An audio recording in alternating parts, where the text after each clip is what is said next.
Oh. Go live. Okay, go live. Fade up, and we are live. Nothing is over! Oh, yeah. I call a fucking show! We're just better than you! It is going perfect. A delicious Look at you. noodle With your dish, fucking I'm guessing. 28% body fat. You're wrong! Hey, fool, you ready for another beat? Should've never came back. My name's Bella. Put your fur boots on. You think I'm fit to eat totally like you, eh? Trying to make the shit sound fucking authentic.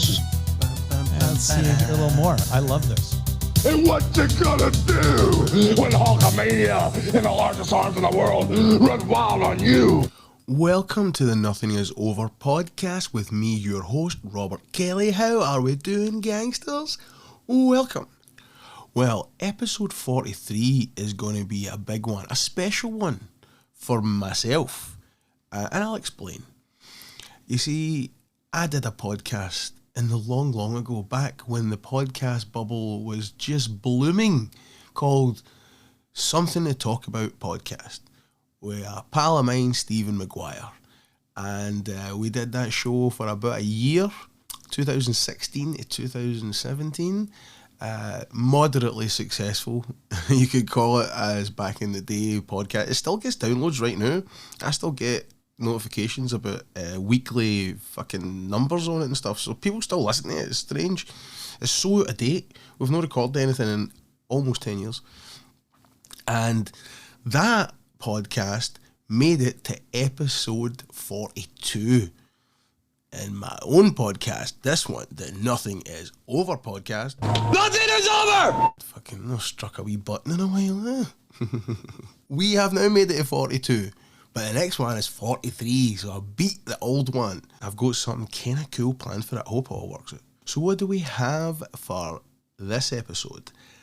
A little update on the previous episode. We spoke about the BAFTA N word controversy. Some really nice feedback on that. Thank you, ladies and gentlemen, listeners. We have a little update. There was more award shows that took place after it. Alan Cumming came out and said, you know, terrible for all the trauma that it caused people, and then everybody else saw mere apologies, and then Delroy Lindo and Michael B. Sorry. Delroy Lindo and Ryan Coogler were up at an awards thing, and they got, you know, just a hero's ovation. But let's hear. There's a wee montage of black celebrities speaking on this after the fact.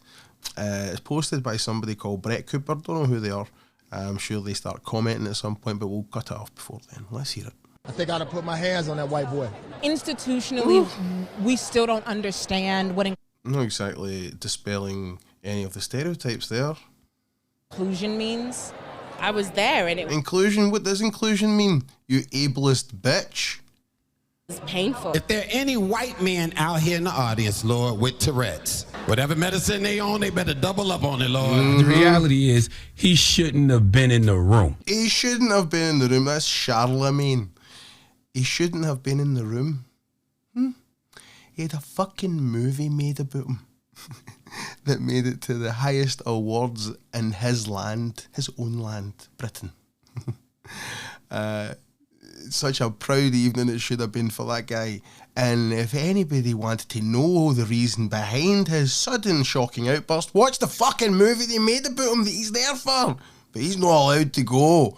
Oh, he's not allowed to go. Fucking... So what do you want? Segregation? Huh? You want disableds to be able to go to these things? Is that what you're saying there? Because you can twist shit any way you want, you fucking lunatic.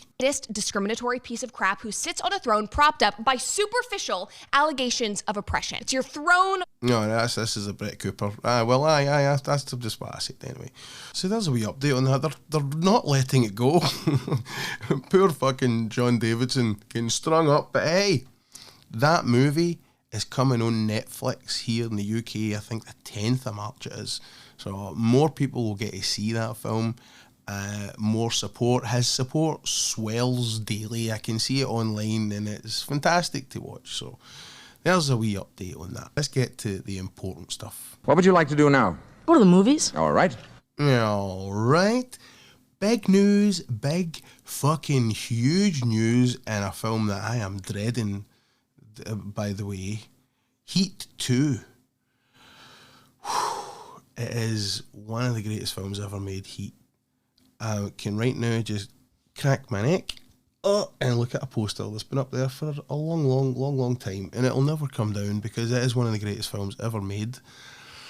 And now, 30 years later, Michael Mann has decided to bring it back. It is, of course, based on a novel that he co-wrote a couple of years back now. Do you know what we're going to do? We're going to enlist the help of Grok. Hey, Grok, give me a brief summary of the plot line for Michael Mann's Heat 2. Checking on Heat 2 real quick. Heat 2 isn't a movie yet. It's Michael Mann's 2022 novel, co-written with Meg Gardner, acting as both prequel and sequel to the 95 film.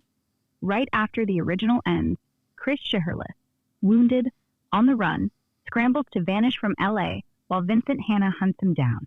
Then it jumps back to 1988, younger Neil McCauley and his crew pulling high-stakes jobs across the West Coast in Chicago, with Hanna chasing a brutal home invasion gang. Later threads tie into cartel money laundering and international crime rings. Think intense cat and mouse, but stretched across years. Same cool, gritty vibe. The movie's still in development, though. Want me to dig into casting rumors? What are the reoccurring characters from the original film that will appear in Heat 2? Let me check the latest on Heat 2 cast. The movie's still gearing up. No official cast locked in yet. But based on the novel and latest buzz as of early March 2026, Heat 2 brings back these key folks from the original. Chris Shiherlith, Val Kilmer's role. He's the big survivor post-bank heist, fleeing LA, then diving into cartel work abroad. Rumors point to Leonardo DiCaprio or Austin Butler stepping in, probably younger, since timelines jump around. Vincent Hanna, Al Pacino, the obsessive cop, shows up in 88 Chicago chasing killers, then later hunting Chris again. Al Pacino's rumored to return, maybe with some CGI help for the age thing, but nothing's confirmed. Neil McCauley, Robert De Niro, we see his younger days pulling jobs in Chicago, way before the 95 showdown. Adam Driver's the hot name for that prequel version. No sign De Niro's coming back full-time. A few side players pop up too, like Nate, John Voight's fence guy, who helps Chris escape, and Charlene, Ashley Judd, Chris's wife, who gets a brief nod later. But the film's focusing on fresh faces for the multi-era story, so don't expect a full reunion. Pretty cool how Mann weaves it all together, right? Who's your pick for Chris? None of your fucking business. Any other main threads from the first movie which will be explored in this sequel, or which were explored in the novel? Yeah, beyond the big three, Neil, Chris, and Hanna. The novel digs into a few other threads from the first film that feel like natural extensions. One's the whole no attachments rule Neil lives by. We see where it came from. Back in 88, he gets close to a woman named Elisa and her kid Gabriella during a cartel stash house job down south. It ends ugly. Wardell, the psycho killer Hanna's chasing in Chicago, crosses paths and kills her. That loss hardens Neil into the detached pro we meet in 95. Kind of heartbreaking origin for his whole philosophy. Then there's Charlene, Chris's wife. After he bolts post-heist, she gets a quick arc. She tries moving on, but he pops back years later, sees her with a new life, and walks away. Echoes that quiet, gut-punch scene where she spots him on the freeway and doesn't rat him out. Hanna's obsession gets backstory too. His Chicago days hunting Wardell mirror how he hounds Neil, but with even darker stakes. Wardell shows up again later, tying loose ends in a double Olay chase that feels like a sequel shootout. And Nate, the fence. He keeps being the quiet lifeline, hides Chris, sets him up abroad. No big spotlight, but he's the glue. The movie will probably streamline this. But yeah, It's all about how the original's fallout ripples out. Makes the first one hit harder on rewatch. Oh, I don't know, man. That's making me really fucking get into this now. How good does that sound? I didn't know anything about it. I've not read the book or anything, but a couple of things out of that. The timeline, the dueling timelines, very Godfather 2, kind of gone between the two things, and then, you know, the meeting in the middle of the original movie. I think that's fantastic, and Michael Mann will smash that. Who plays Nate? Who plays John Voight? It's got to be somebody who looks a lot like fucking John Voight, and he has a very distinct look in that film. I believe he patterned the character after Eddie Bunker, Mr. fucking Blue for Reservoir Dogs.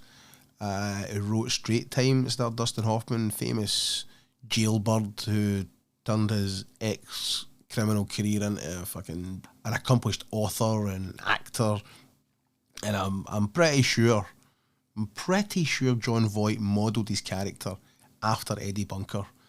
So he had long hair and a big handlebar mustache. It's going to be a fucking weird bit of casting to get that one right. Because in this day and age, they ain't fucking bringing John Voight back anyway. Even if they de-aging or... Like, I mean, he did a movie before where he put a plastic mask on. He played a Russian. Did he not play a famous Russian? Did he maybe play Stalin? Some fucking Russian that he played, and he just wore a mask on his face to de-age himself. Even doing that, no. I love John Voight, no. That's a hard one to cast. Right. The whole no attachments or nothing in your life, or nothing you can't walk away from in 30 seconds flat if you spot the heat around the corner, right? That whole ethos, and I learned from Jimmy McAvoy on the Yard. That all then comes for this. They explain why DeNiro's like that, and what I gather there is the killer that Pacino's character, that Vincent Hanna is chasing in the late 80s in Chicago. He runs into DeNiro's character's bird and kills her, and that's why DeNiro's like that. So Vincent Hanna, no catching that guy, made DeNiro who he was. Are they retroactively kind of fucking with the origin here and making them more connected? I don't hate it though. It's pretty clever. It's pretty cool. And in that world, the flip side to the coin, the two guys are like the same guy, kinda. Just, you know, there's the obvious differences, but they have the same kind of work ethic to their jobs. They're very similar in a lot of ways. And this kind of connects him a wee bit more. I love Michael Mann. He's one of the few directors I don't think he's got any real big blemishes on his filmography. I love everything he's done, except that last freaking Ferrari movie. I wasn't into that at all. Maybe it's just me, I maybe need to get another go, but I thought, I don't want that Michael Mann to be making Heat 2. Could be the culmination of his career. He already tried it in LA Takedown back in the fucking late 80s, a version of Heat. Then he did the proper version, which is a masterpiece. It'll go down as a cinema classic. 100 years' time, people will still be watching that movie. And especially when they have to replace the cast, because the casting in that was so perfect. It was such a special movie, not just because it was Michael Mann and a gigantic canvas of LA crime. It was the pairing of Pacino and De Niro finally in the same movie. They don't even share any scenes. They get just that one fucking scene in the coffee shop, which is now one of the greatest scenes ever made, ever. But the cultural significance of that, the two guys that everybody wanted for years to face off were facing off, and it was in an elite fucking movie. And that's no part of this fucking Heat 2. That was such a big part of the original. And they're trying to, but they just don't have the stars of the magnitude of which we looked at Pacino and De Niro back in the fucking early to mid-90s. The best they can do is DiCaprio and Christian Bale. Big fan of both. But I just don't see, a Leonardo DiCaprio movie or a Christian Bale movie as being an event in the way that I saw a Pacino and De Niro movie. But let's have a wee listen to Christian Bale confirming actually doing Heat 2. Really quickly about his food? Yeah, doing it, and my God, nobody better than Michael Mann for doing that, for doing the crime drama. Very excited about it. Can't wait to see it. Have a great evening. Thank you so much. Big shoes to fill. You can fill them. You know, Melissa McCarthy and Sandra Bullock. Yeah. You know what I mean? Good luck with that one. Do you get what I mean? She doesn't get what you mean, dude. Tonight. So there you go. Christian Bale confirming his involvement in Heat 2. Who is he playing? Nobody knows. DiCaprio isn't confirmed. He's just been in talks. The big ones that have been spoken about have been for day one. Christian Bale, he's confirmed now. Leonardo DiCaprio and Austin Butler. Who are they playing? My guess for Christian Bale would be Pacino's part. And that's some of that fucking AI thing. They were talking about how Pacino coming back with some AI. None of that's happening. That's not fucking happening. There's no de-aging. They can't move. You can't get Pacino and DeNiro back. Obviously, you can't get Val Kilmer back. So you can't get them. No. Adam Driver talking about as well as maybe being the DeNiro part. I don't see that at all. And they have to have that look. Are they going to look like DeNiro looked in the original movie? He's going to have to give some kind of resemblance. He's going to put the fucking wee mole on his face. It's got to be Christian Bale playing Vincent Hanna and DiCaprio playing DeNiro. And I think he would play DeNiro. I think that's the only option you've got. And even though he is older, the de-aging, I would be more inclined to be alright with it. I'm still no good with it. But if you're going to do it to somebody, don't be doing it to fucking DeNiro. Clearly, do it to DiCaprio. Make him younger. Because he's going to have to play Neil McCauley younger than DeNiro played him in Heat. That's the only fucking thing I don't see Adam Driver in the slightest pulling that part off. No. And then you get to the obvious one, Chris Shaherless, who seems to be one of the main characters in the sequel. Val Kilmer was so good in that part. How are you going to see somebody else play that part? Austin Butler's a good substitute, I would say. Ashley Judd's character, his wife's going to be back in it. You can't get her. Are you going to fucking get her and de-age her? No. The casting is so fucking crucial in this. But, I mean, DiCaprio could very easily slip into this kind of fucking playing De Niro. He could very easily do that. Christian Bale could very easily play that Pacino. I mean, is that going to be... I mean, he's playing Vincent Hanna after the original movie as well, so he'll still be on the coke. He'll still be fucking crazy. That'd be fun to see. But again, is it going to be an interpretation of that character? Or is it going to be a impersonation of that character? That's very different. It is so fucking just brain numbing thinking about all the possibilities of how this movie can go wrong. I need to be more positive and see how it can go right. There's so much talent behind it. Michael Mann's obviously very passionate about it. He wrote the book, for Christ's sake, and now the movie's actually getting made. And there's so many set pieces in it, it looks like, that is just perfect for prime Michael Mann to just cap off his career with the ultimate crime saga. And I hope the fuck that's what we're getting. I hope that's what we're getting. Now, talking about Robert De Niro, let's get to some more De Niro chat. Did you see him crying like a fucking bitch or Trump? Oh my God. Oh my God. I am convinced that Trump fucked a bird that De Niro really into. Like, he must have been madly in love with her. I'm talking like in the fucking 70s or something. And Trump fucked her and probably made a joke about it. And he's hated him. And now De Niro is just a doddering fucking silly old man. It's all coming out. All that hate is just all coming out. But let's hear him fucking bubbling. You're always about lifting up everybody. It's like some around you and fucking everybody. Of course. old hens modern chat show. No, why are you so awesome, Robert? Why do you just love to lift people up? You have to lift people up. Listen to him. You have to bring them together. Oh, period. No fucking actor. You can't divide people. Oh, for fuck's sake. You can't win that way. Do you know what it is? It's that it's something personal.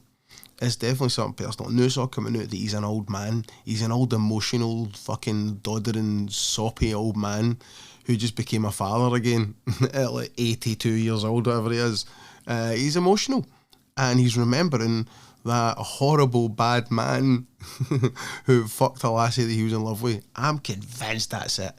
He's too emotional about it all. Remember the whole push him in the face, the tough guy, I'll push a bag of shit in his face, and then he's all fuck Trump at award shows. Robert, you're taking it too personal, my man. You're taking it too personal. Now, DeNiro fucked his legacy with the terrible, awful movies that he started making for money because his fucking wife was just spending constantly, and he's like a hotel owner, he's all these businesses, and his wife is fucking outspending what he can earn, and he has to go and make shit like Dirty Grandpa. Thinking, dude, you were Travis Bickle, you were Jake LaMotta, what are you doing? Why are you pretending to wank off in front of fucking Zac Efron for money? They're like, oh, when you do make decisions like that, I think there's just not a good person anymore. You just know. You made too many bad choices, so fuck you. No, I'm not listening to you about politics either. Just shut up and act. And into your twilight years, do some Paul Newman stuff. Turn up occasionally in things in wee cameos. Like he was really good in that Sebastian Maniscalco movie where he played his like overbearing Italian dad. He was good in that. It's like, do that more. Or if you have to. I mean, he's got a family to support. He's a new father again. So do things like that. Go on your fucking Saturday Night Live and slag Trump on sketches and do all that kind of thing if you want. But see this posturing and going on award shows and going on fucking morning chat shows and greeting about the president, it makes you look weak as fuck. I don't want to know what DeNiro's politics are. I don't give a fuck. Right? Springsteen, his politics are garbage too, and I don't let that affect the music that he makes. Make some clangers, whatever. But DeNiro means more to me. It's like, whoa, this stuff that he did in the 70s, 80s, 90s, into the 2000s. I'm sure we did this in the show before, but let's have a look on IMDb and let's see the last time that Robert De Niro actually made an incredible film with like a De Niro performance, right? Now, he has been acting since the early 70s. Let's see the ratio here, because I bet you will be fucking shocked at this.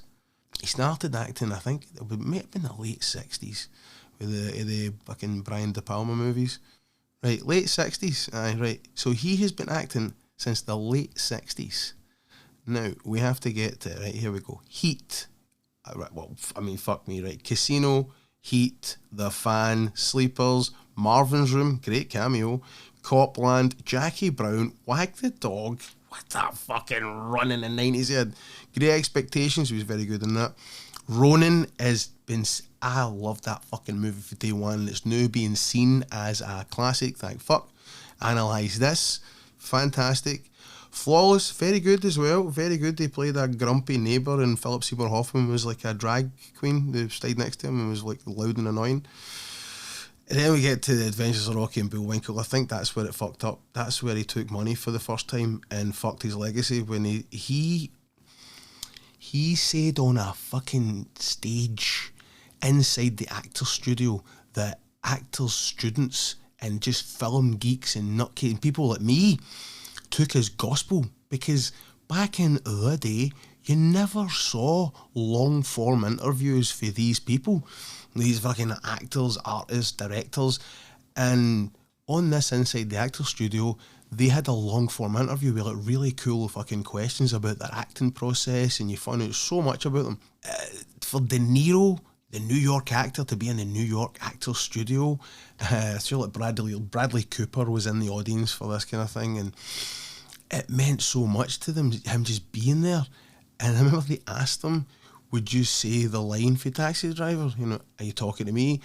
And he denied them. He said, no. He says, I have a thing where I'll never say it. I have a thing where I'll never say it, is what he said. But you gave him some fucking money a couple of years later and he said it for jokes in The Adventures of Rocky and Bullwinkle. So it seems to be, because then you get Meet the Parents, which is good, and then he's just in... it's like he's in decent movies, but you can see the phone-inness. Like, analyse this, he really put his shit behind it. That was the first time since probably Midnight Run he'd done like comedy. But even at that, he's kind of mugging it a wee bit. He's playing into the stereotype of DeNiro as a gangster. But he was getting at some in that. You could see the performance in it. He was fucking trying. Flawless the same. It was like a great performance. Men of Honor, I don't remember him being that memorable in it. Cuba Gooding Jr., the fucking Navy divers. Then we get Meet the Parents, which he was fun in, but just kind of playing grumpy him. And then 15 Minutes is The Old Cop with Ed Burns, which was a decent movie. The score was very good. I really liked that, but I don't really see like the 70s, 80s, 90s De Niro in that De Niro. Showtime with Eddie Murphy, clearly money. City by the Sea was very good. I'm not going to fucking just get it, but that's it. Since 2000. So... I mean, there's been like The Irishman was. I love The Irishman. I fucking love I don't care what people say. Fuck a lot. I love The Irishman. And his performance in it was fantastic. But that's him and Scorsese. That's a different gravy, man. That's a different gravy. But there's Righteous Kill, the movie that kind of tried to fuck with Heat a wee bit. Ugh. Aye, it's no looking good, man. It's no looking good. So, I will comfortably say that the last time De Niro was really De Niro was in 2000. That's 26 years ago. And so before that, we were in the 70s. So he has almost been shite as long as he was amazing. His legacy is fucked. If he had bowed out after The Irishman, could have saved him. But he's still gone. What have we got for him for now? We've got the new Fokker movie, Fokker-in-Law. Ugh. The Whisper Man. A grieving father and his young son relocate to the quiet town of Featherbank, which is terrorised by a serial killer known as the Whisper Man 15 years earlier. The rumours circuit. Oh, that sounds good. Alright, Michael Keaton's in it. Could be alright. The last thing was Tin Soldier. I fucking have no idea that it existed. He's got a beard in it, and he's acting next to Clint Eastwood's son. And Jamie Foxx. How can that be a movie that I've never heard of? That's my fault, isn't it? That's got to be my fault. Although it has an average rating of 3.3 out of 10 on IMDb. But for a film that stars Scott Eastwood, Clint's son, Jamie Foxx, John Leguizamo, Rita Ora, and Robert De Niro, for it to just fucking completely fly under the radar. Directed by Brad Furman. The dude that did The Lincoln Lawyer, fucking City of Lies, and the Rampart Scandal movie with Johnny Depp. What the fuck? Is it like an Amazon movie or something? It is, isn't it? It's got to be. I don't know, it's streaming on Amazon anyway. That's fucking depressing, man. That's fucking depressing. So anyway, let's get a little musical, gang. I can't hear the song because you're singing over it like a genius. Talking of Trump and his haters, the boss. I still love Springsteen. I'll always love Springsteen. He fucking shepherded me through my awkward, horrible teenage years, so I'm always going to have love for the boss. I don't give a fuck about his political leanings. It's not going to take away anything, his music to me. A bit dodgy sometimes. I'm fucking positive that myself and a friend of mine who used to do a podcast a long time ago, covered this on that podcast about 10 years ago. Pete fucking Holmes, American comedian, very funny. He recently did a wee bit on Springsteen in that song, "Hey little girl, is your daddy home? Did he go and leave you all alone?" It's really funny.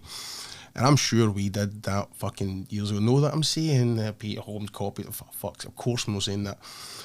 But I'm just letting you know I've always been aware of Springsteen's fucking questionable lyrics. So recently the boss released this. I just heard it today because I've been sick of the radio in the van. It's fucking horrible. So I just put on Spotify and I thought, what do I like? Let's put on Springsteen. So find the boss, hit just at random, and we get this: the streets of Minneapolis.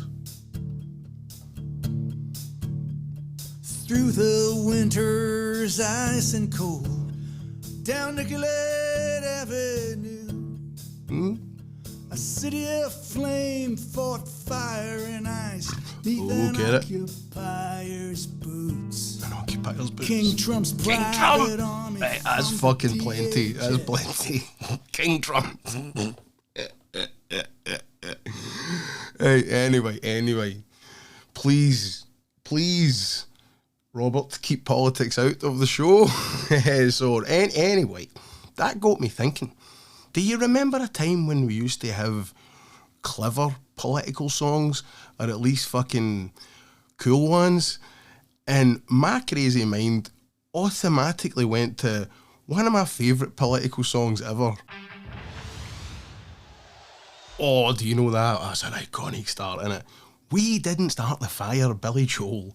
I don't think people realise how fucking clever that song is. It encompasses, I'm not going to say not all world history, but pretty much all the big cultural and significant events when Harry Truman was president, which was the fucking 40s, right up to the late 80s. I love it. It's an absolute fucking banger. So let's play it. We're going to actually go through the song. Now, I know this song off by heart. I'm going to ask you to trust me, ladies and gentlemen. I'm going to sing it. Yes, I have missed singing songs on the show. I'm going to sing along to it. I do not have the lyrics up, but I do want to have a wee comment about certain lyrics, I guess, throughout it. We'll see how it goes. I just miss singing, and I want to sing this. I memorised this fucking song when I was like 18 years old, and it has never left my brain. I have forgotten girlfriends' birthdays. I've forgotten really fucking important things in my life that I really should remember. Things like PIN codes to bank accounts, phone numbers, definitely forgot. But I've never, ever forgot this song.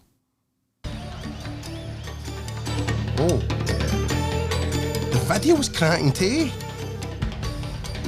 Like, see, if I get the first couple, I'm usually good with it.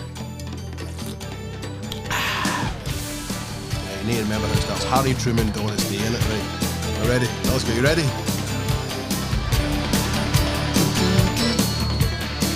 Oh, det don't make him less anymore. Harry Truman, Doris Day, Red China, Johnny Ray, South Pacific, Walter Winchell, Joe DiMaggio, Joe McCarthy, Richard Nixon, Studebaker, Television, North Korea, South Korea, Marilyn Monroe. Right, so where are we? Britannica, all 119 references, and We Didn't Start the Fire explained. Number 1, Harry Truman was the 33rd President of the United States, leading the country through the end of World War II and the beginning of the Cold War. During World War II, he was also a person responsible for the United States' use of atomic weapons against Japs, a decision that resulted in the deaths of some 200,000 civilians. Ooh. Doris Day, a shining star of movie musicals of the 50s and the sex comedies of the 60s, like fucking Pillow Talk, no, what's the big gay guy called again? Rock Hudson. Aye, America's original sweetheart. Red China. Communist victory in China's 1945-49 civil war led to the establishment of the People's Republic of China, a communist government initially led by Chairman Mao Zedong. How many millions did he kill again? Mao's goals were to fully create a socialist society and eventually world communism. Boo, he fucking failed, loser. Johnny Ray, picture an American rock star with a little too much of a bad boy image. Who writes this shit, man? Johnny Ray was the Elvis of the early 50s. Is that right? Van the Man sang about him. Sometimes we cry, and I ain't gonna fake it like Johnny Ray. And Dexys as well. Poor old Johnny Ray, it's excited upon the radio, moved a million hearts a month. Oh, our mothers cried. South Pacific, Rodgers and Hammerstein musical, premiered in 1949 and won the Pulitzer Prize in 1950. I thought just books could win the Pulitzer Prize, so like a fucking musical can win it. I did not know that. Walter Winchell. Walter Winchell was a journalist and a radio host whose mix of news and gossip attracted the attention of Americans from the 30s through the 50s. By the 1950s, Winchell had turned ultra-conservative, yes, in his punditry. He was a fan of Senator Joseph McCarthy. He's coming up. Supporting and spreading McCarthy's wild tales of communist infiltration of the United States. Not so fucking wild, is it, Britannica? Joe DiMaggio made cracking pizzas, also a member of the New York Yankees, and was shagging Marilyn Monroe. Another one. And here we go, look. Joe McCarthy. The US Senator Joe McCarthy. We were always told he was a bad guy, but he was a commie hunter. The Wisconsin politician lent his name to McCarthyism, which described a period in the early 50s when McCarthy and his allies conducted a widespread communist witch hunt. Fuck yeah! Entertainers, CIA agents, army lawyers and journalists were indiscriminately accused of spying for the fucking Ruskies, man. Hollywood got upturned because there was a lot of fucking commie screenwriters and they were infiltrating their commie messages into movies, and fucking old Joe there was like, no, you'll know. No, you'll know. Richard Nixon was elected Vice President of the United States in 1952. His presidential exploits, now we'll get to that fucking later in the song. Studebaker Corporation, once the world's largest producer of horse-drawn vehicles and a leader in automobile manufacturing. I thought that was motors, wasn't it? Television. There we go. The advent of TV. In 1946, only 6,000 American homes had television. By 1951, the number was 12 million. Look at that, eh? North Korea. After World War II, the Soviet Union occupied all land on the Korean peninsula north of the 38th parallel, and the United States occupied all land to the south on the peninsula. Though the Allied powers originally planned to exit and leave Korea a united nation once more, Soviet and American interference had just lost all interest while I was reading that garbage. Don't care too long ago. South Korea, see above. No. Marilyn Monroe, greatest piece of ass in the history of the world. Need you say more? I mean, a pop culture icon, famous for her very public private life, including the aforementioned marriage to Joe DiMaggio. She was shagging the Kennedys as well, but she was actually a fantastically funny actress. Rosenbergs. Rosenberg's, H-Bomb, Sugar Ray, Panwan, John Brando, the King and I, and the Catcher in the Rye, Eisenhower vaccine, England's got a new queen, Marciano Liberace, satire, goodbye. Oh, we didn't start a fire. Boom, right. My voice is still fucked for the cold, by the way, so that's why it's extra amazing. Rosenberg's. After being convicted of sharing plans for nuclear weapons with the Soviets in 1951, Julius and Ethel, what a sexy name that is, isn't it? Alright, Ethel became the first American civilians to be executed for conspiracy to commit espionage. How cool is that? H-bomb, a big bomb. The hydrogen bomb. That's plenty. Sugar Ray, what a pish band they were, weren't they? No. It is the 6-time world champion Sugar Ray Robinson, often considered to be the best professional boxer in world history. Jake LaMotta said time and again, I fought Sugar Ray Robinson so many times, I wonder why I didn't get diabetes. I fought Sugar Ray Robinson so many times, I wonder why I didn't get diabetes. Panmunjom. The village of Panmunjom, located in the demilitarized zone between North and South Korea. This is all Russian and North and South Korea pish, innit? Hosted the truce conference between the United Nations representatives and the North Korea authorities. Brando go off at. But before that, though his derision for the acting profession was no secret, Marlon Brando's theatrical and Hollywood stardom spanned from 1947's A Streetcar Named Desire to 1972's The Godfather and beyond. He invented modern acting, is what they should say there. You don't get to Tom Hardy's and all these fucking people that you absolutely love, and DiCaprio and you don't get them without Brando. One guy did it. One guy, and they say, oh, he mumbles and all this, but no, it was naturalistic acting. Everybody before him was all, hello, yes, frightful day, yes. Even the fucking Americans sounded like that. And then Brando came along and he's like an animalistic kind of look about him. He was like fucking muscles, and he was a man. And then, he had an interesting life, definitely outside of filming. Sucked some dick, got fat, made some shite movies. He's in Superman. But I love Brando. I fucking love Brando. The King and I. Rodgers and Hammerstein. Again, these fuckers. The King and I follows a romantic This is a Yul Brynner movie about that fucking... I can't even remember who that bitch was. What was her name again? Is it Julie Andrews? I think it's Julie. I know Jodie Foster was in the remake, Anna and I. We've got to put her fucking name first, didn't they? It's shite. I don't care about that stuff. The Catcher in the Rye. Favourite book of Mark David Chapman, the cunt that shot John Lennon. Good for him. Lennon was a commie. Published in 1951, J.D. Salinger's The Catcher in the Rye is a coming-of-age story that follows Holden Caulfield, a disillusioned teenager frustrated by phonies. The novel captivated millions of readers, including a particularly notorious one, Mark David Chapman, whose 1980 murder of John Lennon was motivated by the desire to become Holden.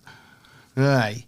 Conspiracy Theory with Mel Gibson, the Richard Donner film. Anytime he was at anywhere, he would stop by a shop and fucking buy a copy of Catcher in the Rye. That's a great movie, that's been hidden.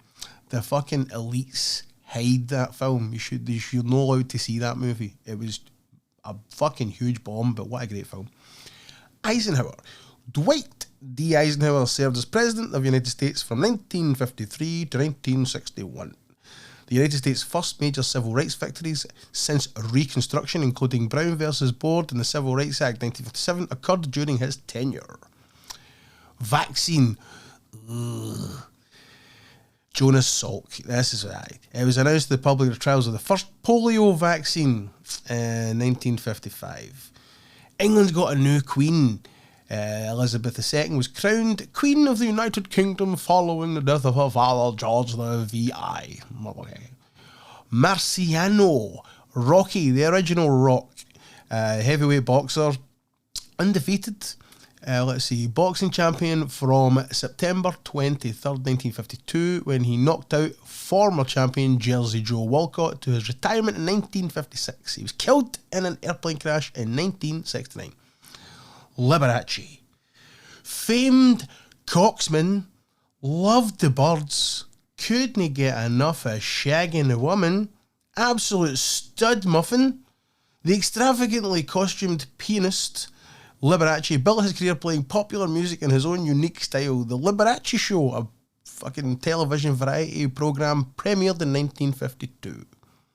Santayana. When I hear that, I think Tito Santana. And I know that's no right. But let's see. George Santayana was a Spanish-American aesthetic theorist and philosopher. What a fanny. Known for his philosophical texts, skepticism and animal faith. 1823, and Dominations in Power. He died in 1952, so he gives a fuck. Would you like him, Billy? Are you a fan of animal faith?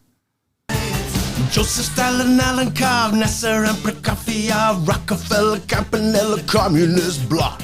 Roy Cohn, Juan Perón, Toscanini, Dacron, Dien Bien Phu Falls, rock around the clock. Einstein, James Dean, Brooklyn's got a winning team. David Crockett, Peter Pan, Elvis Presley, Disneyland, Pardo, Budapest, Alabama, Khrushchev, Princess Grace, Peyton Place, Trouble in the Suez. Hey, that was a ton of shit in that one, let me see. Joseph Stalin, famed Ruski dictator, played amazingly, by the way, by Robert Duvall with a fucking terrible makeup job, but he was amazing in it. He died. Stalin died in 1953 after a quarter of a century of dictatorial rule over the Soviet Union that resulted in the deaths of millions of people. Malenkov, after Stalin's death, his close collaborator Georgy Malenkov became Prime Minister of the Soviet Union, as well as the Communist parties, Merkomies, fucking Nikita Khrushchev, blah de blah, commies. This just all sounds like KGB shit here. Nasser, Gamal Abdel Nasser in 1952, other members of the Revolutionary Free Officers Group ousted Egypt's monarchical government in a near bloodless coup d'etat. He went on to go, fuck. Prokofiev, a Russian composer, Sergei Prokofiev, died of a cerebral hematoma in 1953. There's a lot of words. I'm tripping the fuck out of here. Rockefeller, that's the lizard people. They're all lizards and they own the banks, innit? When former Arkansas Governor Winthrop, is it Winthrop or Winthrop? Winthrop Rockefeller and his wife Barbara Sears, I bet you that's Sears of the fucking big giant shops in America, innit? That's got to be. Divorced in 1954. The media responded with a frenzy of coverage, which may or may not have foreshadowed the response to the Brad Pitt-Jennifer Aniston split of 2005. Why is that getting fucking mentioned in here? What? Let's take this explanation with a grain of salt, though. The Rockefeller family has so many famous members that it's difficult to say for certain which one Billy Joel was referencing. Also, they don't even know the reference. They're just thinking because it was in the 50s, it was these two that he's referencing it because that's probably when he realised they were all a bunch of fucking satanic cannibal lizard people who own the banks. Campanella, Roy Campanella, one of Major League Baseball's first black athletes, named the National League's most valuable player 3 times, 51, 53 and 55. Well done, Mr. Campanella. Communist bloc, commies again. During the Cold War, the European and Asian states under Soviet influence were known as the Communist Bloc. Roy Cohn, I'm sure Al Pacino played him in Angels in America, and he hated the gays and he turned out to be gay. I think he died of AIDS. American lawyer Roy Cohn assisted Joe McCarthy in his accusations of communist activity in the US during McCarthyism, and later was cited in future President Donald J. Trump's book, The Art of the Deal, as advising Trump to never apologise. Apologies Cohn and Trump felt were a sign of weakness. Juan Perón, sounds like a fucking beer or something, doesn't it? Army Colonel. Juan Perón served as the president of Argentina. Through his legacy, one of the political turmoil, fucking shite. Oh, wait, whoa. Eva Perón.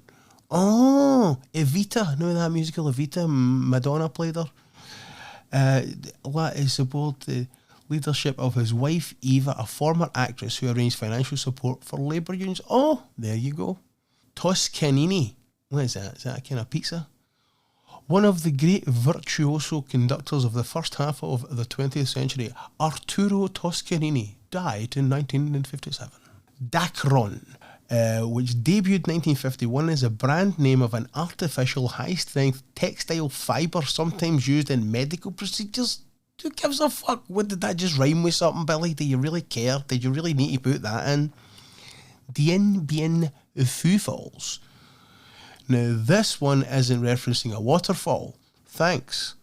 The Viet Minh victory over the French in the Battle of Dien Bien Phu essentially ended the First Indochina War. Oh, we're getting a name check. All the fucking wars here. Rock Around the Clock, of course, the beginnings of rock and roll. Bill Haley and his comments, I say the beginnings, it's the beginnings of popularising rock and roll. We know it was created in the fucking, in the fields with the blacks and the Irish slaves. I know that. Bill Haley in his comments was a white musical group represented by Decca Records, the only major American company to retain its black performers during the 40s. Their song Rock Around the Clock became one of the best-selling rock and roll hits of all time. Einstein. Do you know what I just found out about Einstein recently? Did you know Einstein fucked his cousin? He was married a bunch of times. He says men shouldn't be faithful and loyal or something, right? But he fucked his cousin. And then she had a daughter.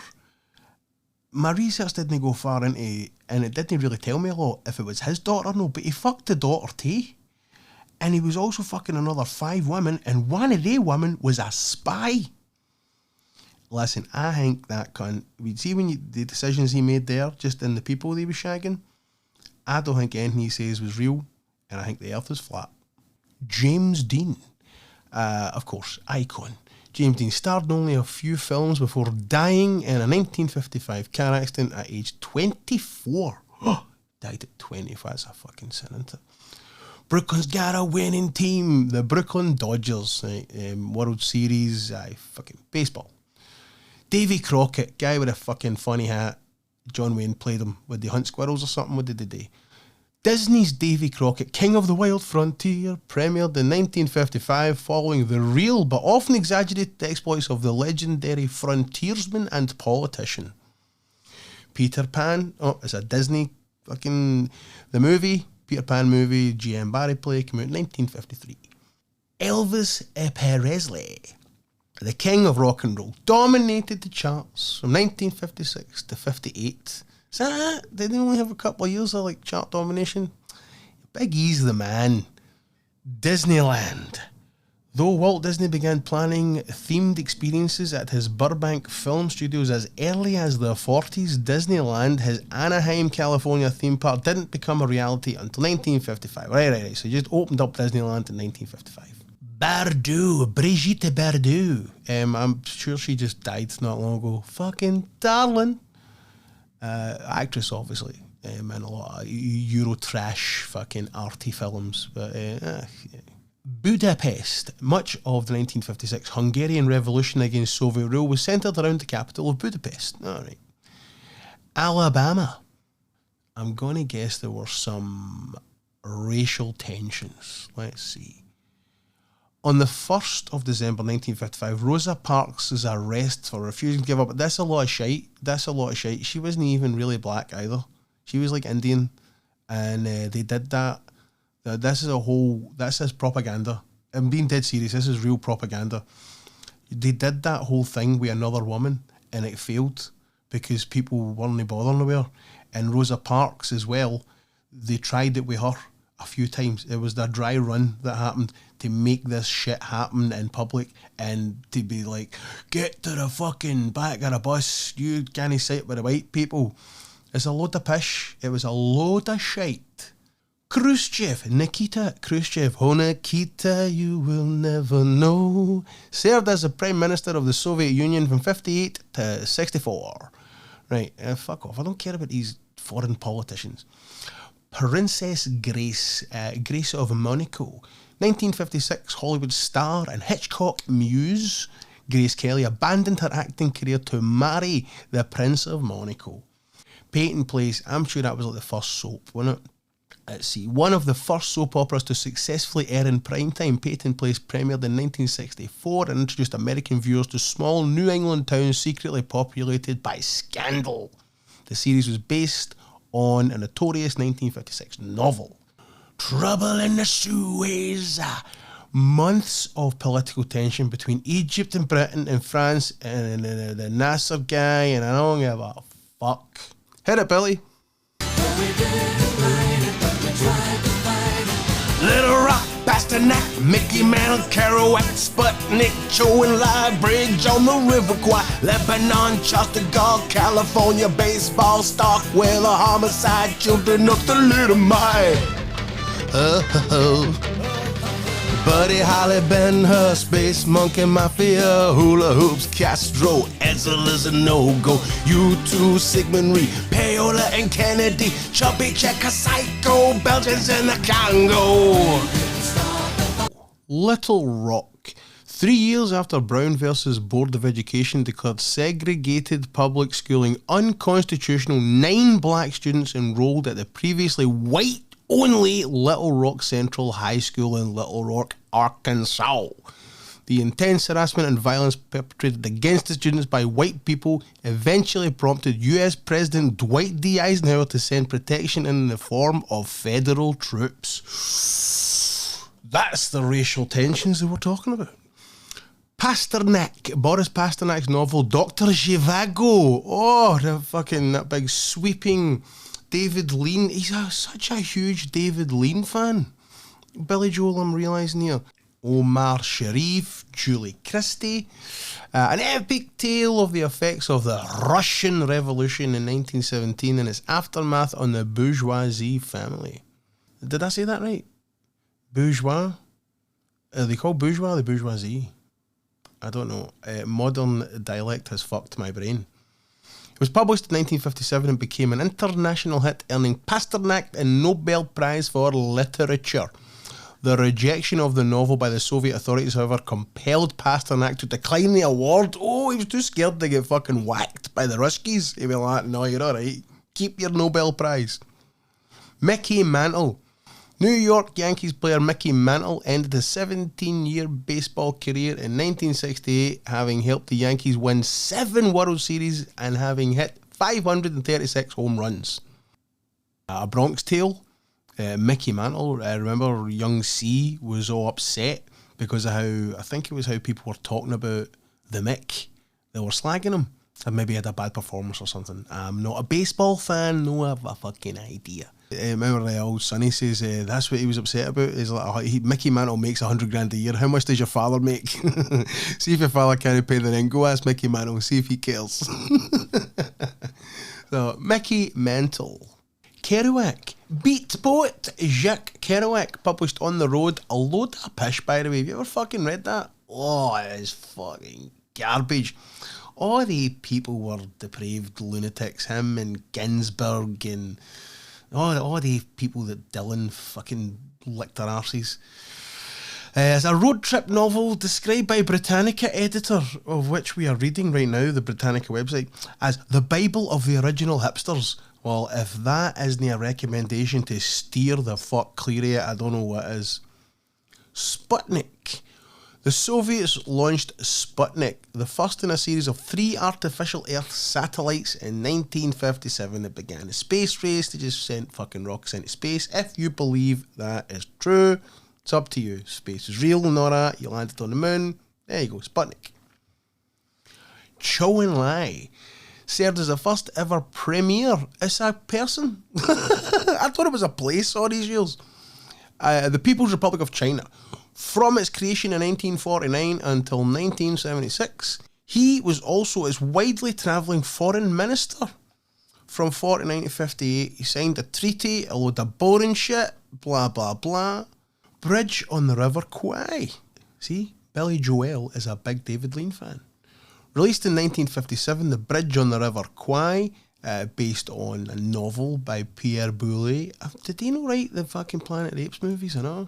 He did, didn't he? Yeah, he fucking did. It was a British-American war film following the lives of men imprisoned in a Japanese POW camp during World War II. Boulle, Pierre Boulle, the novelist, was credited for the film and awarded an Oscar for Best Screenplay, even though it had actually been written by Michael Wilson and Carl Foreman, who adapted it, but Wilson and Foreman were commie bastards. They were on McCarthy's blacklist. So the writer of the fucking novel, Boulle, had to receive the honours alone. Lebanon. when Lebanon's President Camille Shimon refused to cut ties with Britain and France during the Suez War. Oh, there we go, another wee name check for that. Back to that guy, pish with a Nasser guy. We'll get Muslims coming into this now. I could not fucking care less.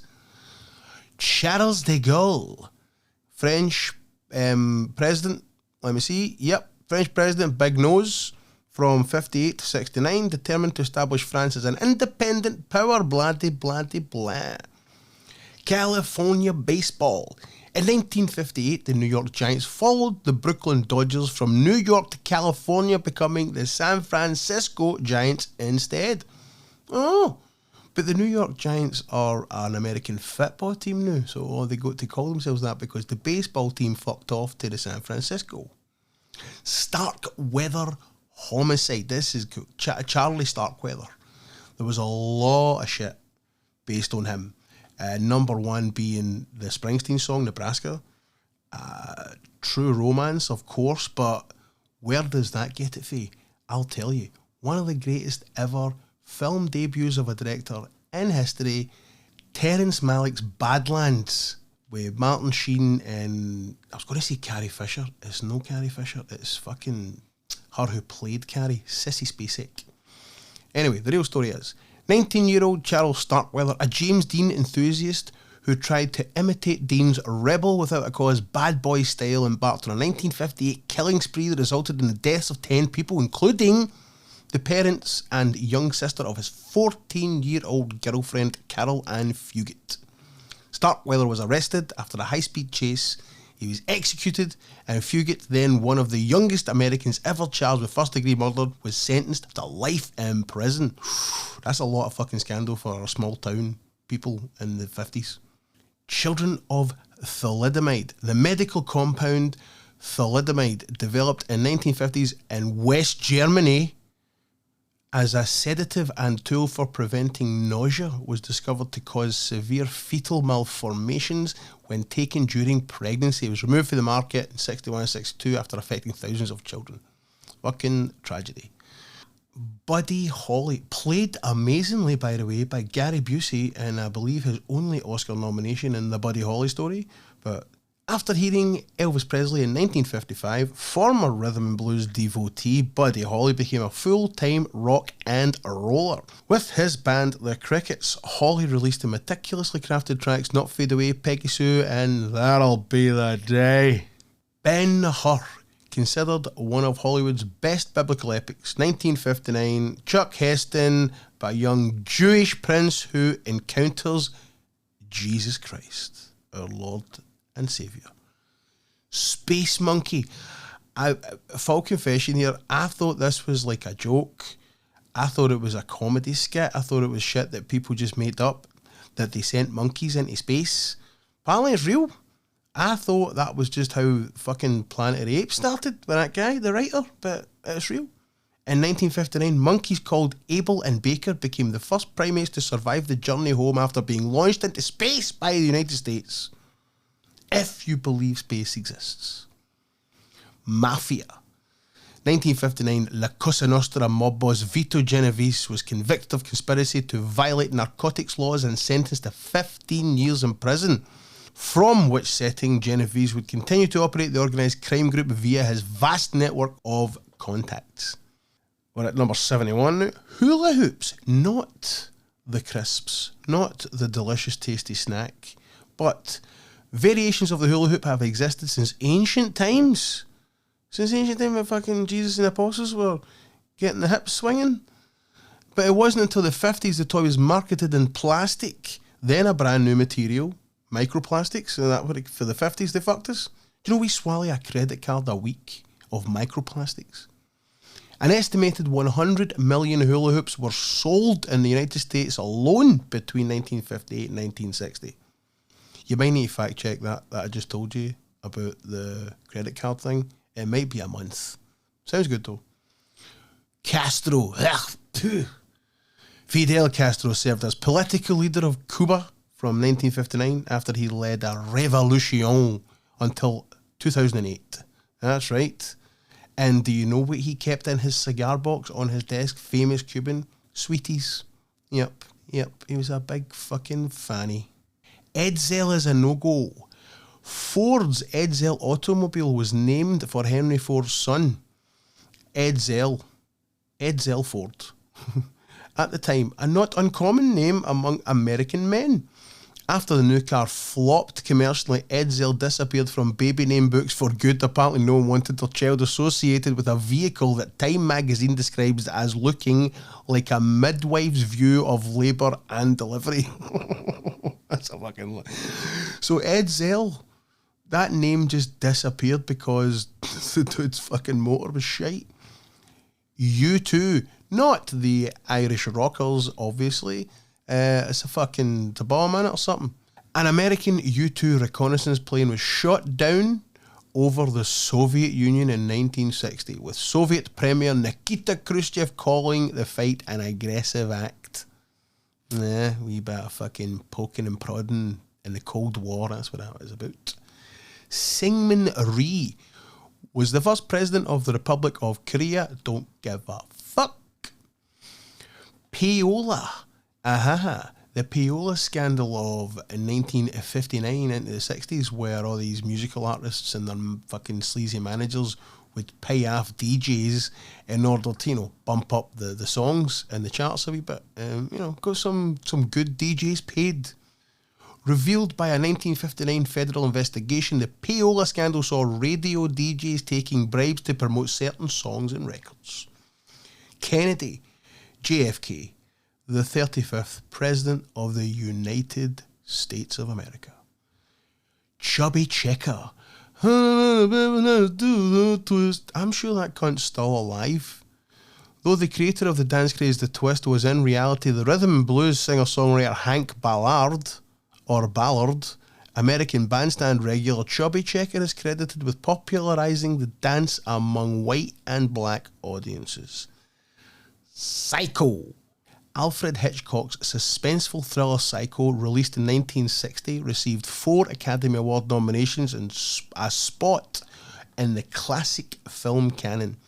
The film's eerie antagonist, played by Anthony Perkins, was loosely based on real-life serial killer Ed Gein. Fuck me, what serial killer in movies has not been inspired by Ed Gein? Leatherface, I'm sure they said Anthony Hopkins, like parts of fucking Hannibal Lecter were based on him, to any cannibal. Like that Netflix show was fucking too bizarre, man. Too bizarre. I don't like that Ryan Murphy guy. But Psycho was huge, man. That was a big thing. It was Alfred Hitchcock, a huge blockbuster guy director, making this strange wee fucking black and white creepy mommy issues horror movie. The bird was naked in the shower. People hadn't seen that before. It was fucking all weird. Love it. Belgians in the Congo. In 1960, the Democratic Republic of the Congo gained independence from Belgium, the country which under Leopold II was responsible for widespread atrocities there beginning in the 1880s, too fucking long ago. Hit it again, Billy Boy. Hemingway, Eichmann, Stranger in a Strange Land, Dylan, Berlin, Bay of Pigs Invasion, Lawrence of Arabia, British Beatlemania, Old Miss John Glenn, Liston Beach, Patterson, Pope Paul, Malcolm X, British politicians, said JFK, blown away. What else do I have to say? Okay, Hemingway, famed writer, alky, shagger, raconteur, with novels such as The Sun Also Rises and A Farewell to Arms. Ernest Hemingway became a major voice of the lost generation, a group of American writers disillusioned with life after World War I. He died by suicide in 1961. Eichmann, going to be a Nazi, isn't he? Going to be, let's see. In 1962, German Nazi official Adolf Eichmann was executed by the State of Israel for his extensive role in the Holocaust, which included organising the transport of Jewish residents in Nazi-occupied states to death camps. There's an amazing fucking documentary, Shoah. It's like 19 million hours long, and it's a lot of the train journeys. It's harrowing fucking stuff. Stranger in a Strange Land. You know, I read this book back when I was like 20 years old, I think, when I first heard this fucking song, and I had crazy visions of making this into a movie. Right. Robert A. Heinlein's 1961 novel Stranger in a Strange Land follows the challenges a human raised on Mars, Valentine Michael, his name was. He was an experiment. That's a long time ago, but I'm remembering they go like, this could be fucking totally wrong, right? But here's the movie I'd have made then. They go at all of the coolest people, like in the movie Twins. Remember how they made Arnold Schwarzenegger and Danny DeVito? They go all of these like super athletic, really smart, genetically superior people. Oh, that sounds terrible, but that's what they did. And they get them all together and they get bits of their DNA and they mix it all up and they make a baby, and then they fucking shoot that baby and they raise it on Mars, and then the baby comes down a grown man, Valentine Michael. This could be totally fucking wrong, but this sounds amazing though, doesn't it? And he has to adjust, even though he is an Earthling, he has to adjust to life on Earth because he was raised on Mars. Is a whole fucking an icon of 1960s counterculture. The book won the Hugo Award for Best Novel in 1962. I need to dig out some of that screenplay. It exists, it is somewhere. I found a lot of my old screenplays. I hope that's in there, because that'll be such turgid shite. Dylan, sometimes called the Shakespeare of his generation by his fans. Oh my goodness me, what a disservice you're doing to Mr. Zimmerman by saying he's the Shakespeare. Fuck Shakespeare. He sold tens of millions of folk and rock albums in the 60s alone and became the voice of the burgeoning counterculture. Do we have to explain who Mr. Bob Dylan is? One of the greatest, if not the greatest. All roads lead back to Dylan via Elvis. Berlin. From 1961 to 1989, the Berlin Wall separated West Berlin, a democratic state allied with the West, from East Berlin, a commie state aligned with the Soviet Union. Bay of Pigs invasion. The CIA planned an invasion of Cuba since 1960, shortly after Fidel Castro came to power and transformed Cuba into a communist state. Do we see the fucking through line here? Commie. They're the baddies. And now we're supposed to be like, this never really worked, but it's never really been tried properly, communism. Fucking get fucked. They executed the plan in 1961 when 3 US airplanes piloted by Cubans bombed Cuban air bases and 2 days later landed at several sites. Now this is the official word. Who the fuck knows what really happened here? It's probably know this. But the small force of the Bay of Pigs invasion, named for the principal landing location on Cuba's south-central coast, contained nothing close to the strength of Castro's troops. The CIA-directed agents were captured and the invasion failed. And there we go with his David Lean obsession. And Lawrence of Arabia, released in 1962, the historical epic Lawrence of Arabia became an almost instant classic and made its relatively unknown lead actor Peter O'Toole into a major motion picture star. British Beatlemania. Ugh, fucking, I don't like Beatles.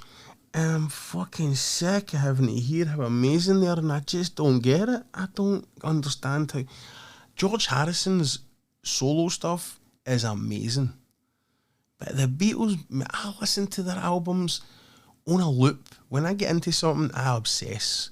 And when I was like 16, I bought all the Beatles albums. 17 maybe? Around about that age. And I listened to them all over and over again, and I was like, done. That's it.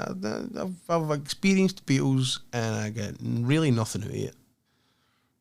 That says a lot about me, I guess. The intense fandom that grew around the British rock group The Beatles was called Beatlemania, the first collective frenzy around a band enabled by mass media. Ole Miss.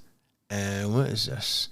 When a court battle determined the US Air Force veteran James Meredith had been repeatedly denied entrance to the University of Mississippi only because he was black, The school was forced to admit him.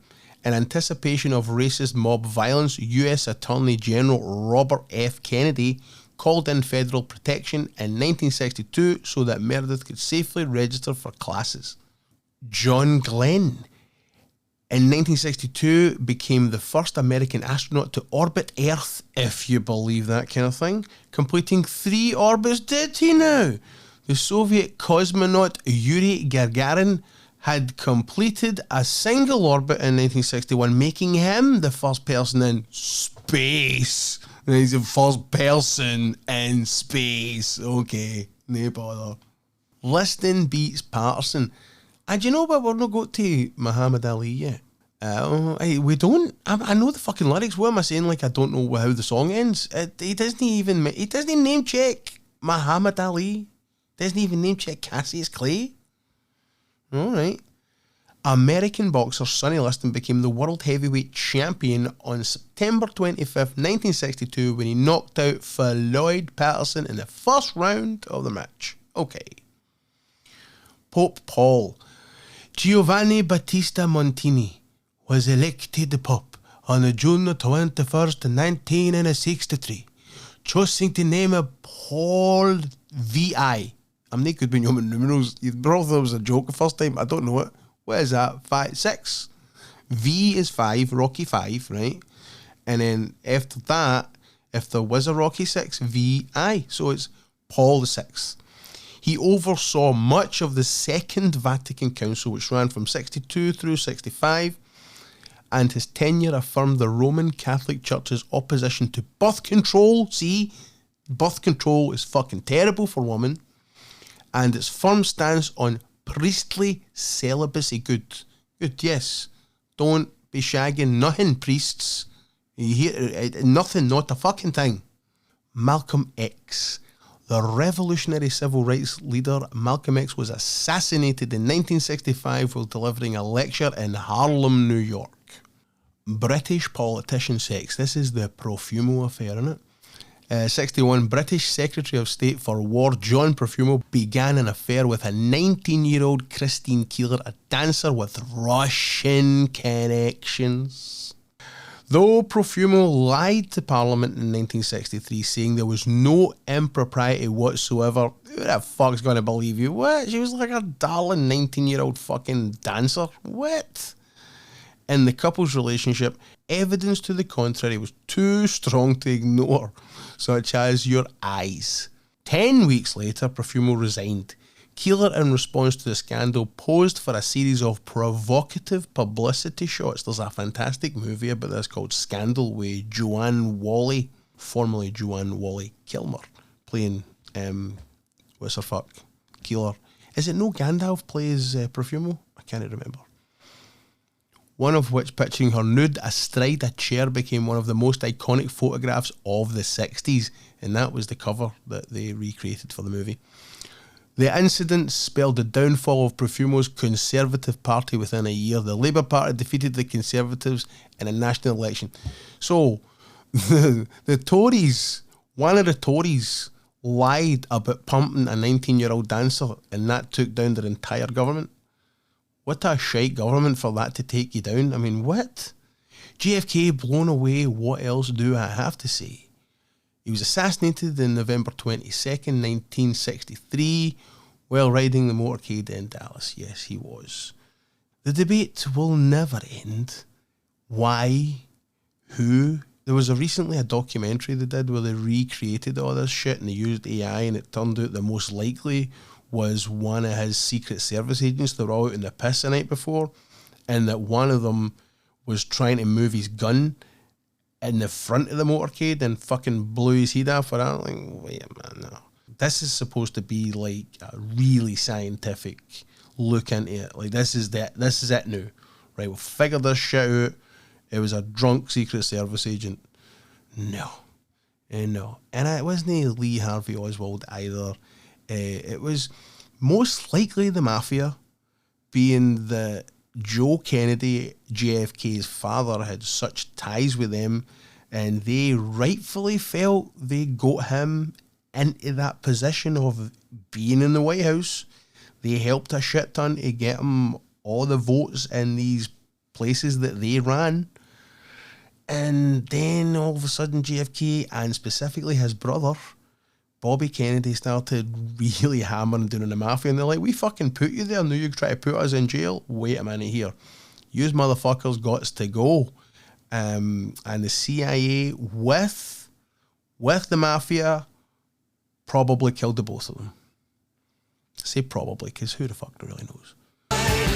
Birth control, Ho Chi Minh, Richard Nixon back again, moonshot, Woodstock, Watergate, punk rock, Bacon, Reagan, Palestine, terror on the airline, Ayatollahs in Iran, Russians in Afghanistan, Wheel of Fortune, Sally Ride, heavy metal, suicide, homeless vets, AIDS, crack, burning cats, hypodermics on the shore, China's under martial law, rock and roll, Cold Wars, I can't take it anymore. Oh, fuck that, man, fuck that. I always fuck that about what is it again? Hypodermic. No. What I always get wrong is foreign debts, homeless vets, right? Birth control. Yeah, terrible for women. Griswold versus State of Connecticut. So the US Supreme Court rule in favour of married persons' constitutional right to use birth control, striking down laws that made it a crime to use or recommend contraception in any US state. It is terrible for women's system. It fucks up all your hormones. It's totally unnatural. It's fucking really bad for you. And all of the magnitude of research I have done in this, I conclude it's terrible for women. You shouldn't be doing it. And you shouldn't be fucking getting pumped constantly either. So, you know, there's a balance to it. Ho Chi Minh, a delicious noodle dish, I'm guessing, who was a president of North Vietnam from 1945 to 69, waged the longest and most costly battle against the colonial system of all of 20th century revolutionaries. His death in 69 damaged chances for an early settlement of tensions between Vietnam and the United States. This is mere boring shite. Richard Nixon back again. Years after serving as Eisenhower's vice president, Nixon was elected the 37th president of the United States, the most popular president in the history of America. Yes, folks, you fucking heard that right. That man's name was besmirched by deep state lizard people. He was a good guy. Said questionable shit. You know, hey, listen, we're no all perfect. Moonshot. July 20th, 1969, the first human beings arrived on the moon. American astronaut Neil Armstrong took the first steps of the Apollo 11 spacecraft. I made a bad joke here, but in all seriousness, I don't know anymore. You see, when you look at the photos of the thing that they travelled to the moon and back in, it literally looks like it was made out of tin foil. They wee pipe cleaner things that you do crafts with your daughter with. It looks handmade. It looks terrible. And you're telling me it made it all there? And it burned up pieces of it? It looks like, you know, the level of craftsmanship is akin to some of that shit you see in Africa. Now, the helicopters in their back gardens, it's like that. And you're telling me you went to the moon and that? I don't know. I don't buy it. I don't think Kubrick did the reconstruction. They're saying they did it.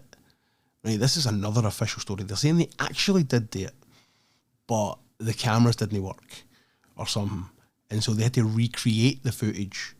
And then there's another level to that conspiracy theory where it was actually Stanley Kubrick who recreated the footage because they made a lens for him or some shit to pay him off. And he's like, all right, then I'll okay, make me that lens that I want for my camera. Sounds very wholesome, doesn't it? And I'll recreate your space footage for you.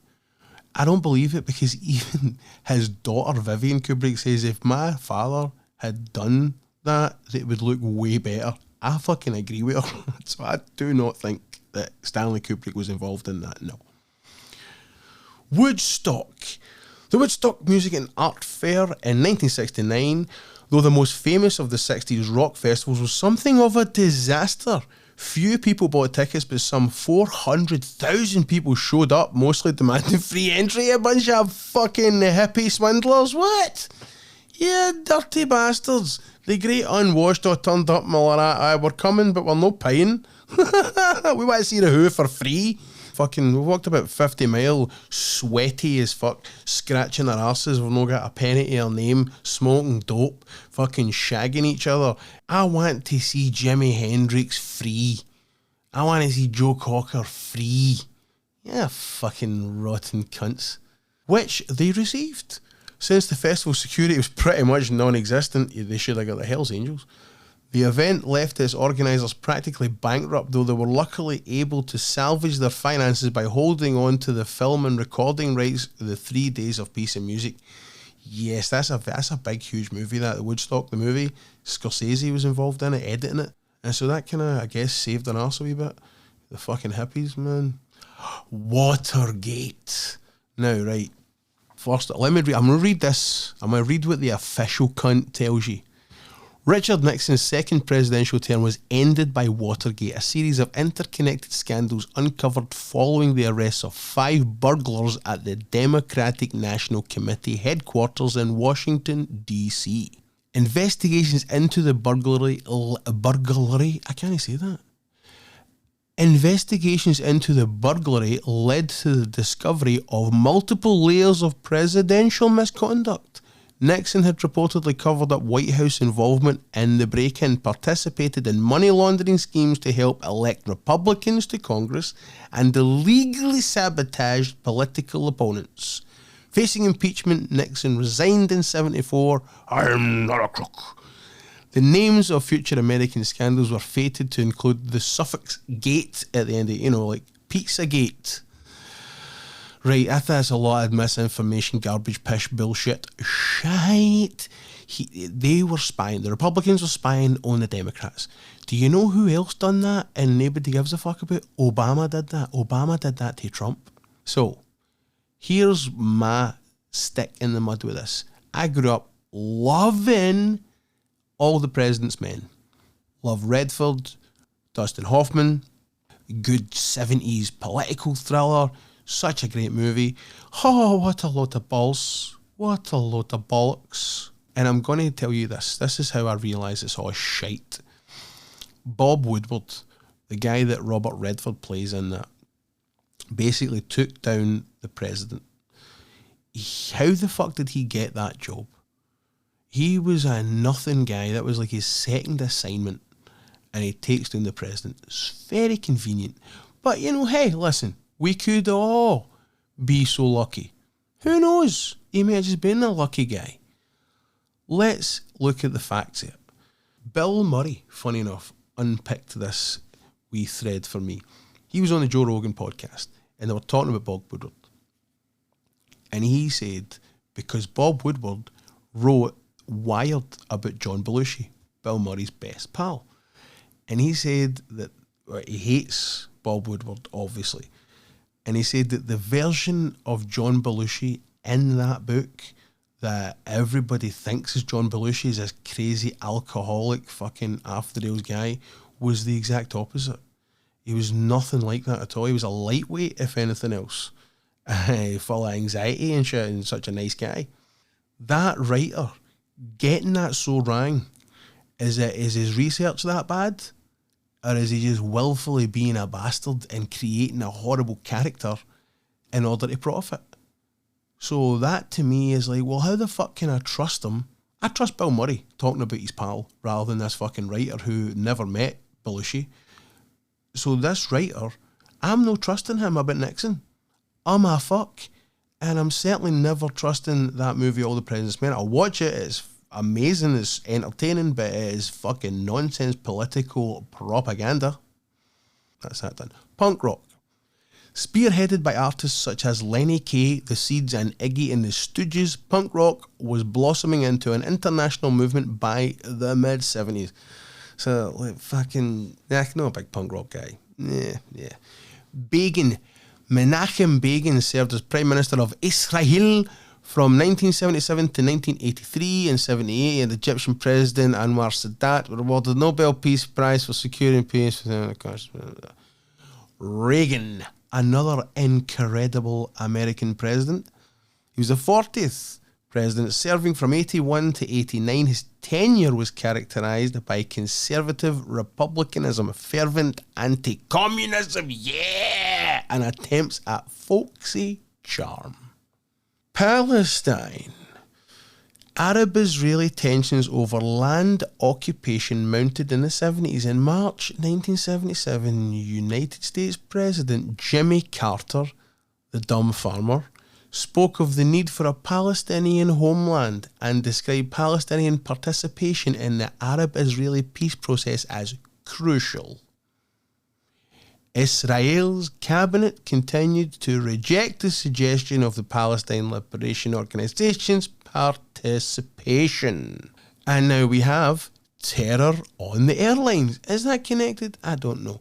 Between 1968 and 1970, nearly 200 airplane hijackings took place in Europe and the Middle East. The trend was continued throughout the 70s by the Popular Front for the Liberation of Palestine. It is connected, look at that. A militant Marxist group that organised hijackings of a number of aircraft. The most notable, the hijacking of a French jet airliner, the raid on Entebbe, what a great movie that was, from Israel to France, resulted in the Entebbe raid, when the PFLP members held the plane's 103 Israeli or Jewish passengers hostage for the release of 53 imprisoned militants. Israel responded by dispatching a commando squad. Within an hour of the squad's arrival in Entebbe, Uganda, the hostages had been freed and 7 PFLP militants had been killed. Right, is this connected? Ayatollahs in Iran. In 1979, oh my God, oh my, how do you say that? The Shi'i cleric Ayatollah Ruhollah Khomeini led a revolution that overthrew Mohammad Reza Shah Pahlavi. Nailed it. The Western-aligned leader of Iran. Khomeini served as Iran's ultimate political and religious authority for the next 10 years. Russians in Afghanistan. This better tell me that it's Rambo 3, because that's what Rambo 3 is about. Remember when Rambo went and fought with the Taliban to get the Russians out?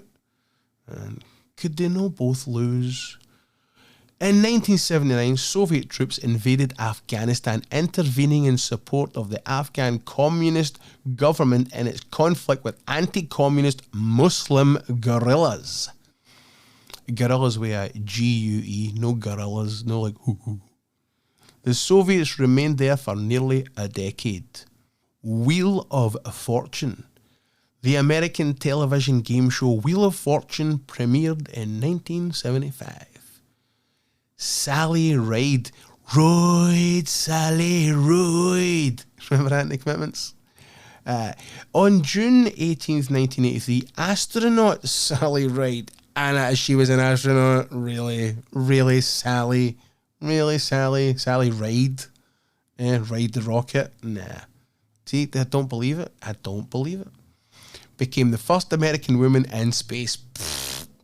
She was preceded by 2 Soviet birds, cosmonauts Valentina Tereshkova in 1963 and Svetlana Savitskaya in 1982.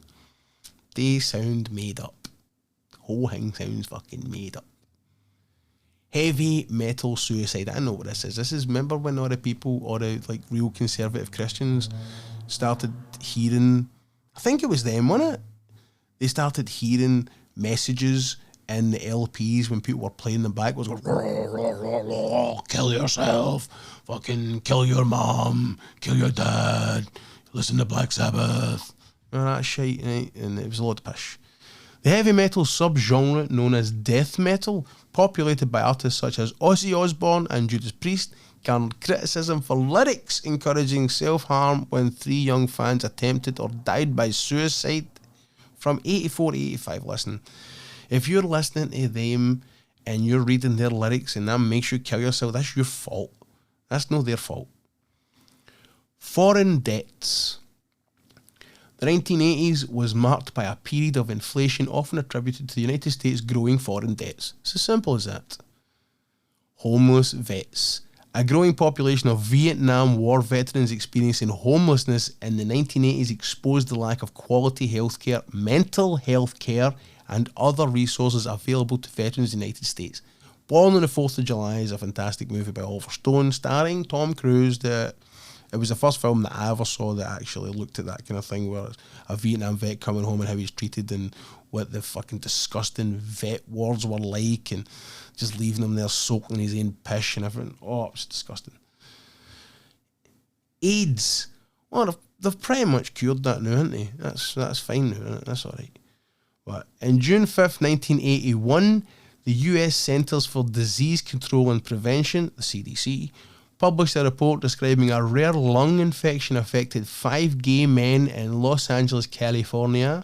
The next year, the disease discovered to affect not only gay men, but also intravenous drug users and women with male sexual partners. Became what?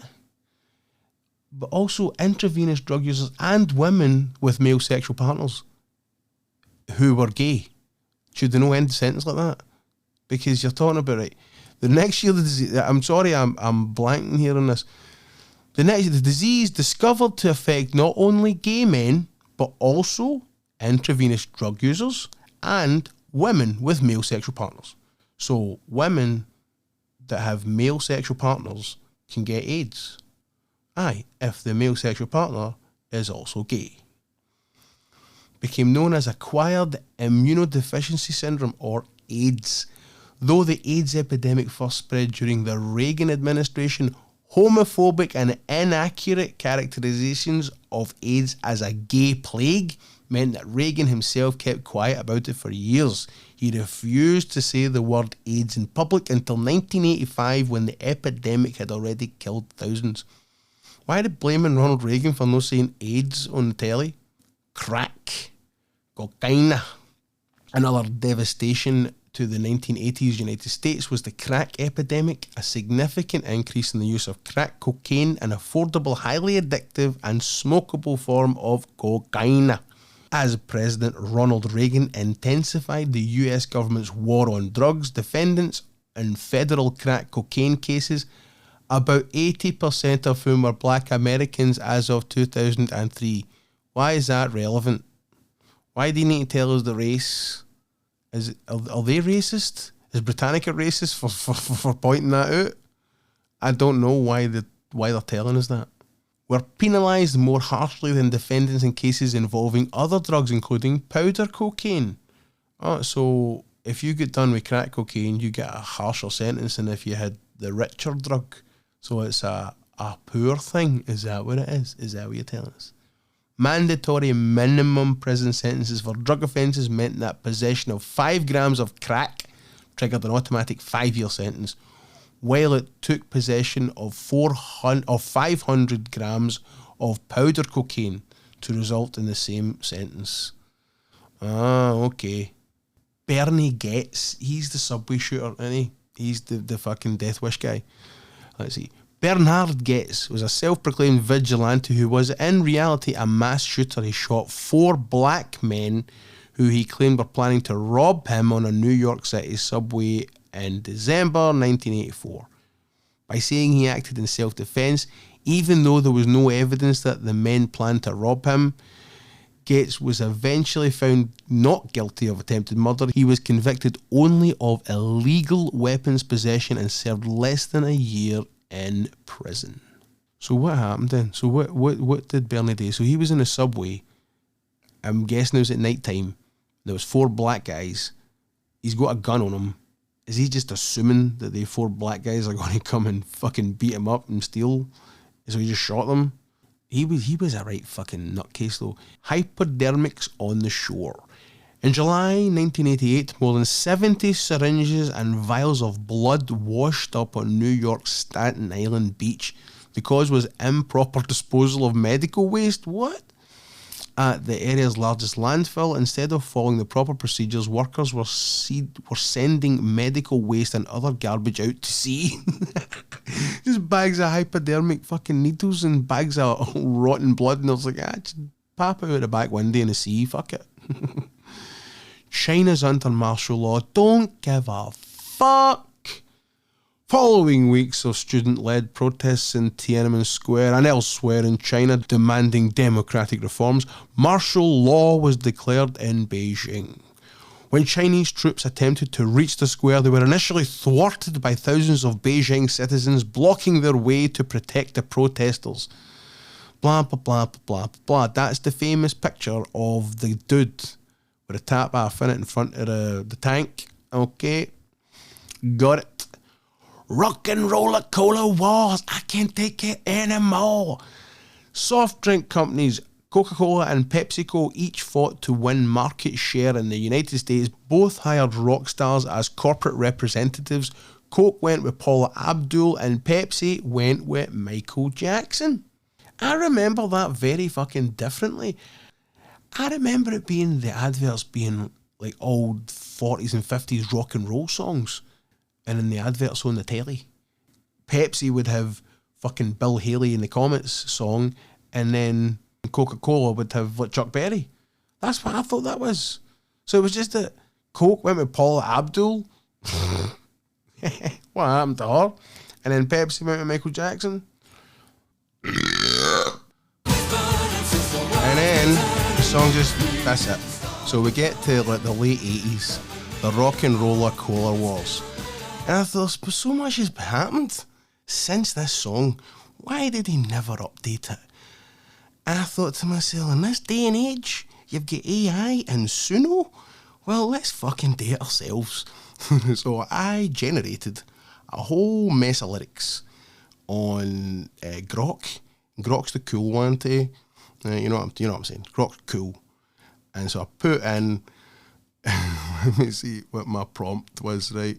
I want you to write lyrics for a follow-up song to We Didn't Start the Fire by Billy Joel. The original song named a list of cultural and historical events from the early 40s to the late 80s.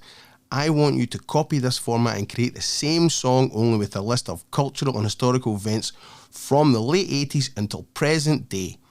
And then I copy and pasted the lyrics. I had to make a couple of changes to it enough because it is AI, it is fucking garbage. It's pretty funny though. And I got Grok to basically give me the whole framework of that We Didn't Start the Fire song, and I put all that mumbled shite into Suno, and here we go. It's like Elton John a bit, innit? Berlin Wall falls, Mandela free, go for Tim Berners-Lee, World Wide Web, internet boom, crime scene, never mind, O.J. Simpson trial, Princess Diana died. We didn't start the fire. And this took a couple of attempts. This is the most palatable version of this shite, by the way. Listen how dancey it is. Oh yeah.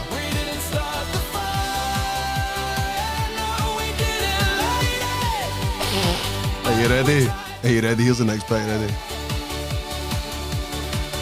.com bubble burst, 9/11 attacks, Enron, Afghanistan, Iraq war facts, Facebook, iPod, YouTube streams, Katrina floods, Obama wins, hope and dreams. Obama wins, hope and dreams. I thought you were cool, Grok. What are you on about? It was always burning. The fucking deporter in chief, and you're giving him hope and dreams.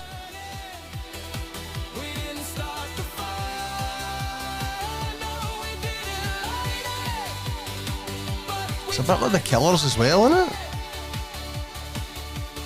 iPhone revolution, Bitcoin mining starts, financial crash, Great Recession, bailouts, Bin Laden killed, Arab Spring, Occupy Wall Street, Sandy Hook, Ferguson, Black Lives Matter, No, they're not really going like chronological as good as Billy did. This is the problem with AI. It's just mush. It's just middle of the road shite.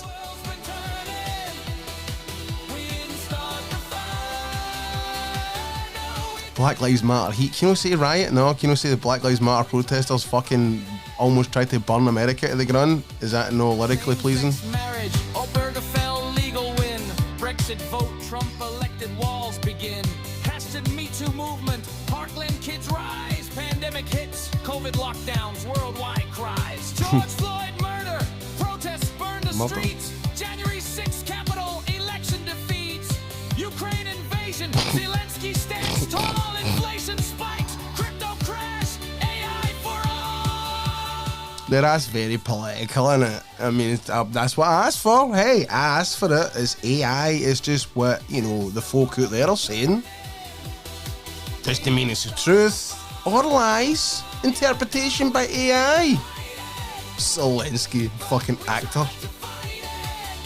You know what we think of actors on this show, folks. TikTok dances, streaming wars, Netflix binges, Taylor Swift eras, Marvel phases, superhero hinges, climate strikes, Greta Thunberg, wildfires rage, James Webb telescope, space race, new page, BAFTA slur slip. Oh, we're up to date. Outbreak spreads, Musk buys Twitter, rebrands, X chaos threads, AI boom, ChatGPT, deepfakes everywhere.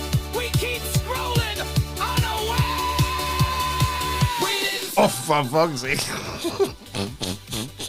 Again, look at how up to date it was. I mean, that's pretty impressive, isn't it? It just, see, listening to all that, it don't just tell you that our history is so shite. Since the end of that last song to now, that's what AI says are the most important cultural and historical events. For the end of that song up to the now, God, your culture is fucked.